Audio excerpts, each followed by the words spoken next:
Hey, how's it going? So I just thought I'd film the intro for this video while I was taking a walk.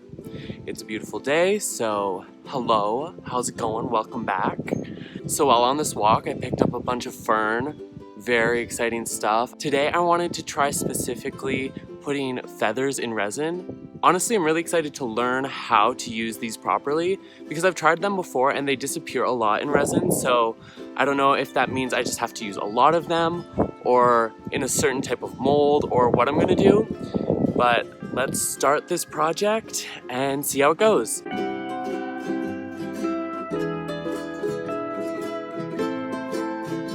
So I start this project by organizing all of my materials and getting ready for that first pour of resin, because once I pour the resin, I have about 20 minutes of working time before it starts to gel up and cure and become pretty unusable. I can tell you, I've wasted a lot of resin by it suddenly hardening really quickly. The hotter the atmosphere, the more direct the sun is, the faster it will start curing, and sometimes this has really caught me off guard and I've wasted a lot of resin for it. So I make sure everything's organized well, as I plan to add flower petals that I've collected and some gold leaf just to contrast with the feathers, because I don't expect the feathers to be very bold in the resin, so I just wanted it to have a little bit more interest, and I feel like the feathers might be able to play off of the other materials.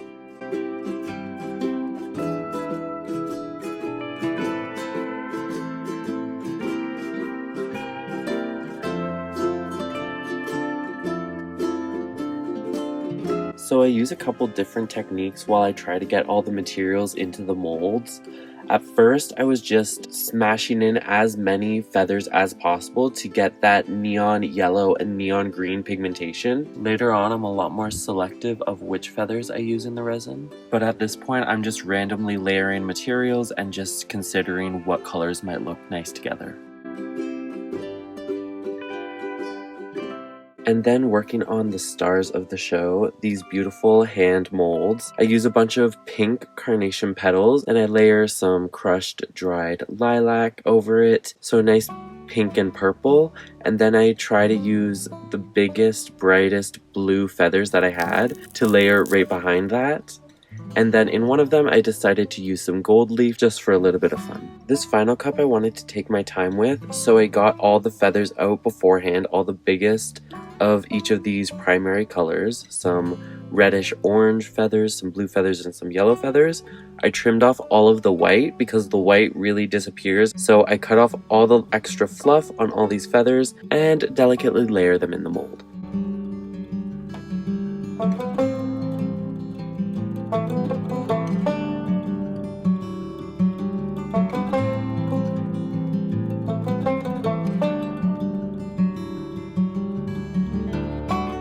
After about a day of them sitting outside, they were ready to unmold.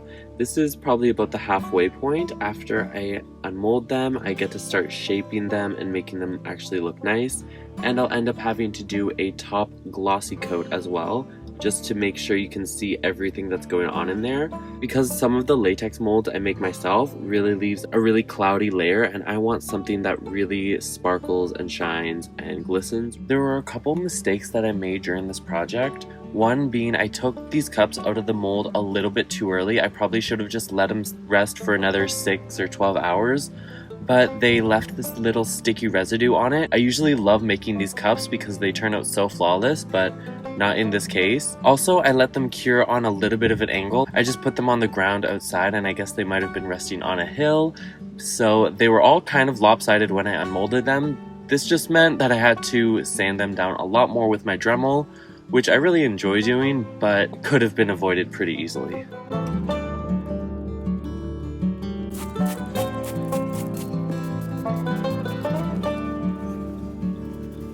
So after sanding them down a bunch into their perfect shape, I cleaned them up with some rubbing alcohol just to make sure there wasn't any residue before I put their final top coat on. So I used some painter's tape here to tape off the pieces just to make sure I can get a really even top coat without ruining the shape.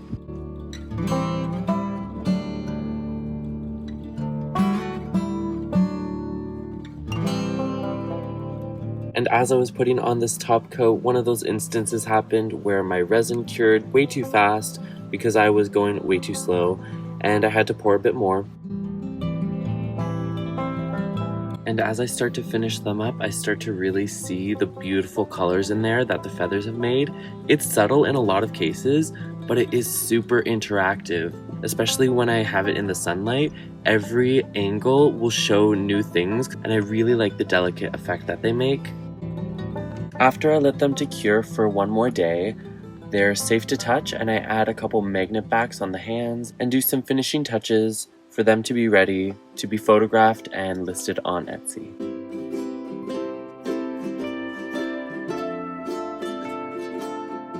Overall, I think these guys turned out really good. I'm really happy with the colors that I chose to put together, and I understand a little bit more about the technique to adding feathers to resin. I definitely think the one with gold leaf and blue feathers could have used a little bit of trimming on the white fluff of the feathers. I think that's why it has this cloudy look versus the other ones that look a lot more clear in the resin because I cut off all that fluff. I'm excited to get them listed as soon as possible, and thanks to the budgies for providing these feathers. No birds were harmed in the making of this. As always, all the links to the materials used in this video will be in the description, and don't forget to subscribe. One thing that I forgot to mention is in that lilac hand magnet, I added some pieces of green sea glass just scattered throughout it. So if you were wondering what that was, that's what it is.